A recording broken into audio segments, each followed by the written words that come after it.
Next article Himachal के लिए बहुत इंपॉर्टेंट है, टेटनस और डिप्थेरिया। ये अभी इसके वैक्सीन डोजेस का अनाउंसमेंट करा गया हमारी मिनिस्ट्री ऑफ हेल्थ के थ्रू, और याद रखना ये हिमाचल में अनाउंसमेंट करी गई। तो लोकेशन वगैरह देख लो थोड़ा सा, जो सेंट्रल रिसर्च इंस्टीट्यूट है कसौली सोलन डिस्ट्रिक्ट ऑफ हिमाचल प्रदेश में, वहां से ये अनाउंसमेंट हुई। इस वैक्सीन के ऊपर रिसर्च वगैरह करा गया। ऐसा बिल्कुल नहीं है कि टेटनस और डिप्थेरिया, पर्ट्यूसिस के बारे में सुना है किसी ने? इसको ना वूपिंग कफ भी बोलते हैं, मतलब जैसे खांसता है ना इंसान, तो वैसे सांस रुकेगी और वूप की साउंड आती है। मतलब अभी मैं खांस के नहीं बताऊंगी, ऑनलाइन वाले स्टूडेंट को मैं खांस के भी बता देती हूँ। तो वूप की साउंड आती है पूरी, तो उसको वूपिंग कफ भी बोल देते हैं। समझ गए तुम? जैसे सांस रुकेगी ना, तो वो बड़े जोर से सांस लेने की ट्राई करेगा, पर साथ में खांसी भी आ रही है, वो वूप की साउंड ऐसे प्रोड्यूस करेगा। चलो बाद में बता दूंगी लास्ट में। तो वूपिंग कफ, इनको लेके ऑलरेडी वैक्सीन दी जाती है। जैसे बच्चों का याद होगा, आपको तो नहीं याद होगा, मतलब छोटे बच्चे होते हैं उनके लिए प्रॉपर एक कार्ड बना होता है कि कौन कौन सी डोजेस लग चुकी हैं। उसमें एक डीपीटी का इंजेक्शन भी लगता है। डीपीटी होता है डिप्थेरिया, पर्ट्यूसिस और टेटनस। टेटनस आपने सुना भी होगा कि अगर कील वगैरह लग जाए तो फटाफट से टेटनस का टीका लगा ले। अब जिनको लगता है टीके से डर है, वो छुपा ही लेते हैं कि छोड़ो नहीं लगी है हमको, और टेटनस होता भी नहीं है, पॉजिटिविटी के साथ ही निकल गया, प्लेसिबो हो गया उनको। बट एनीवेज ये डेंजरस हो सकता है। अभी के लिए डिप्थेरिया और दूसरा आपने टेटनस याद रखना है। ऑलरेडी इसकी वैक्सीन अवेलेबल है डीपीटी, तो फिर इसका क्या काम है?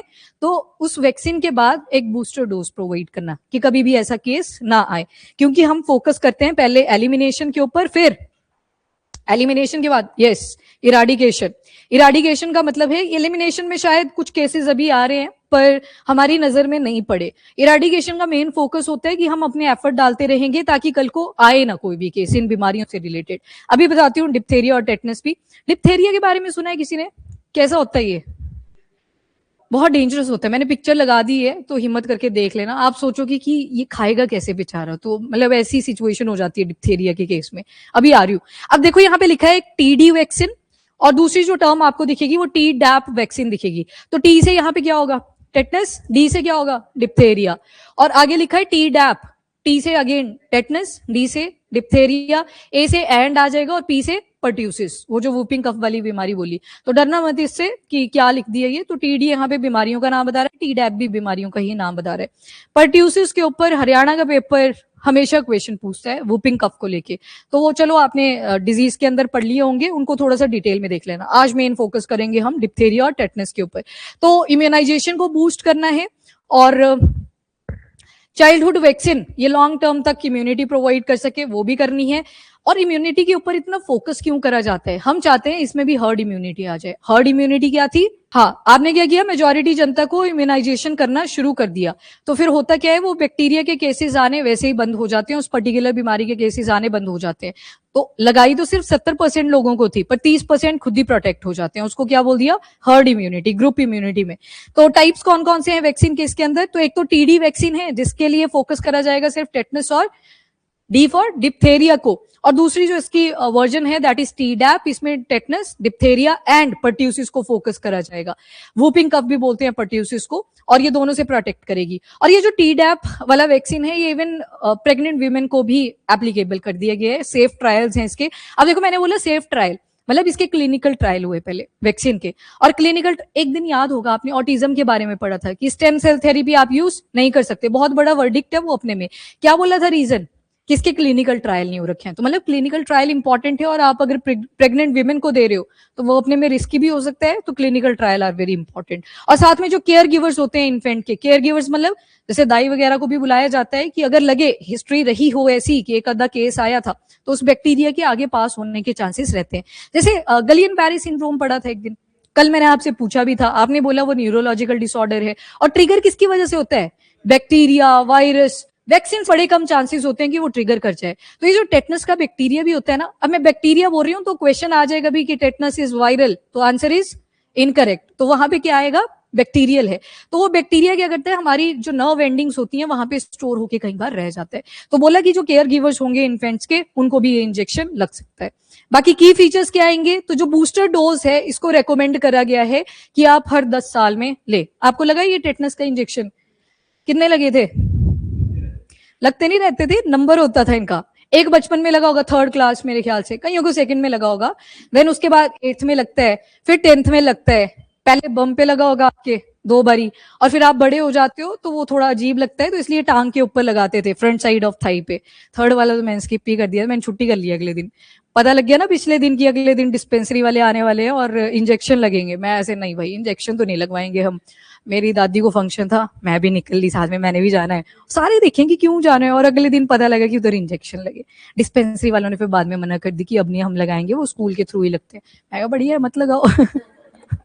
ठीक है, चलो ऐसे वैक्सीन ये लगी होती है सभी को, पर ये जो बूस्टर अभी जो कसौली सोलन डिस्ट्रिक्ट ऑफ हिमाचल में अनाउंसमेंट जिसकी करी गई, इसको बोला कि हर 10 साल के गैप पे आप लगवा सकते हो। बूस्टर डोज है ये, कोविड-19 की याद होगी, पहले 2 वैक्सीन लगी थी और तीसरी वाली क्या थी, बूस्टर। पहले वल्नरेबल सेक्शन को पकड़ रहे थे कि एल्डरली को आगे लेके आओ, उनको बूस्टर डोज दिलवाएंगे, वो पूरी शिद्दत के साथ जा भी रहे थे कि लगवा लेते हैं बूस्टर डोज। तो ये बूस्टर है, और इसे दूसरी वैक्सीन के साथ भी एडमिनिस्टर करा जा सकता है, मतलब कोई साइड इफेक्ट्स नहीं देखेंगे क्लिनिकल ट्रायल्स के दौरान, और इम्यूनिटी बूस्ट करेगा एडोल्सेंट अडल्टहुड। अब देखो हर 10 साल के गैप पे है ना, तो बचपन में लग गया एक बारी, जब पैदा हुआ था बच्चा उस टाइम पे जो इंजेक्शन लगते ही लगते हैं, 10 साल का जब हुआ तब लग गया, फिर 20 साल का हुआ तब लग गया, तो कहीं ना कहीं हर्ड इम्यूनिटी खुद ही इससे स्ट्रेंथन करेगी, तो खुद ही वो केसेस फिर आने कम हो जाते हैं। तो ये तो रहता ही है, बाकी सेफ है वैसे तो, पर थोड़ी बहुत साइड इफेक्ट जो सबको ही होते हैं, थोड़ी बहुत पेन होती थी, बुखार आ जाता था, या फिर स्वेलिंग हो जाती थी उस एरिया के ऊपर, माइल्ड फीवर होता था, जैसे कोविड-19 की जब वैक्सीन लगी होगी।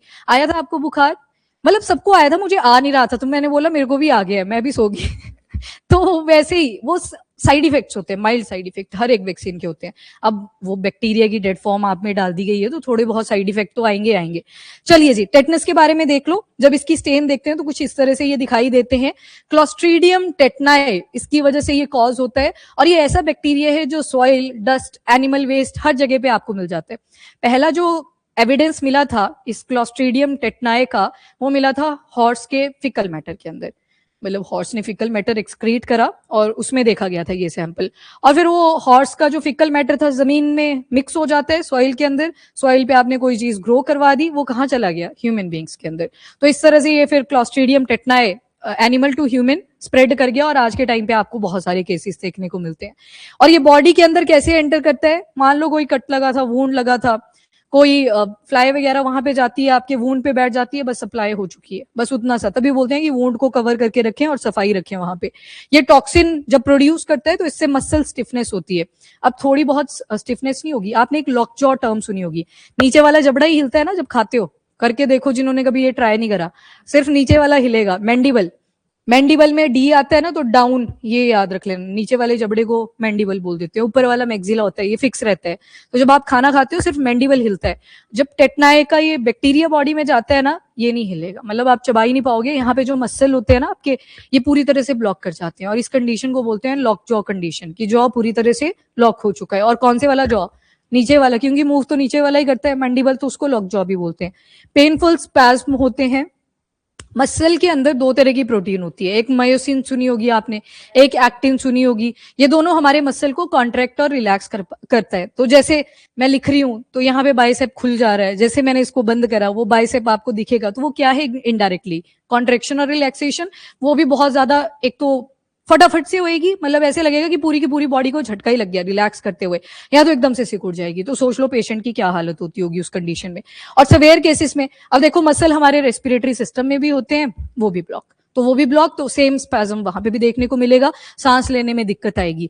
वैसे तो ये रिवर्सिबल है, मतलब ठीक हो सकता है टेटनस का पेशेंट, पर हाँ मेडिकल ट्रीटमेंट मिलता रहना चाहिए फिर कॉन्टिन्यूटी में, और बशर्ते उसने वो वैक्सीनेशन पूरी लगवाई हो, जब स्कूल में भी लगी थी, और जब बड़े हो जाते हैं इवन तब भी कील वगैरह की आपको लगे तो क्या बोला जाता था, एक बार ही लगवा लो टेटनस का इंजेक्शन। वैसे इसकी दर्द नहीं होती थी ना, ऐसे होता था हल्का सा इंजेक्शन। ये प्रिवेंटेबल है, अगर वैक्सीनेशन और बूस्टर वगैरह आपको दिए गए हो तो इट इज सेफ। एक बारी वो बेल्ट नहीं होती थी स्कूल की, याद है, ऐसे स्ट्रिप सी बनी होती थी और बीच में लोहे का लगा होता था। हम तैयार होते होते, मैं और मेरा भाई ठीक ठाक लड़ाई कर रहे हैं, उसने ऐसे बेल्ट छोड़ी तो मैंने पैर रख दिया, पैर रखा तो वो बेल्ट पैर के अंदर चली गई।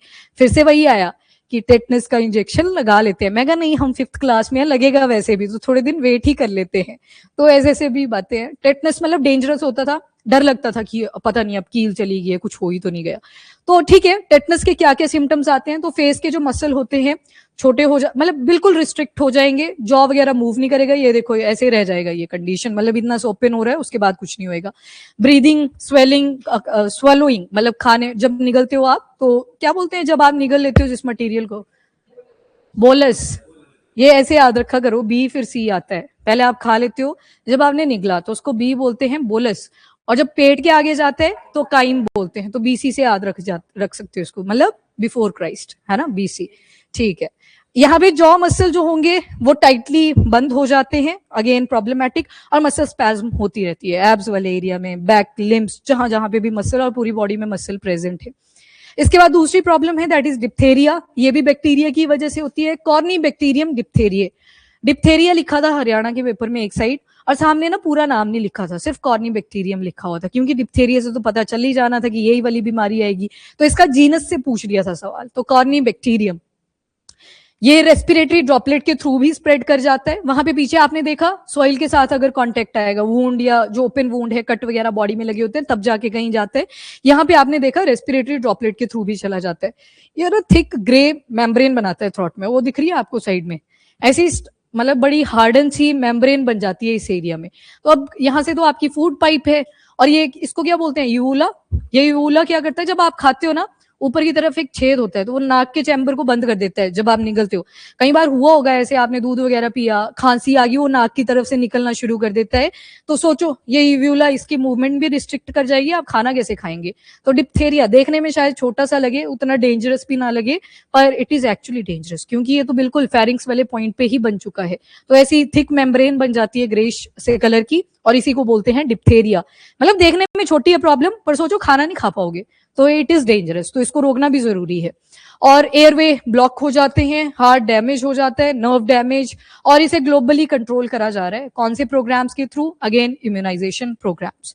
तो ये टीडी अपने में इंपॉर्टेंट है, और सिंस हिमाचल में इसे अनाउंस करा गया, जो वहां का सेंट्रल रिसर्च इंस्टीट्यूट है कसौली, सोलन डिस्ट्रिक्ट, आपके पेपर में आ सकता है, तो इसको थोड़ा सा प्रिपेयर कर लेना।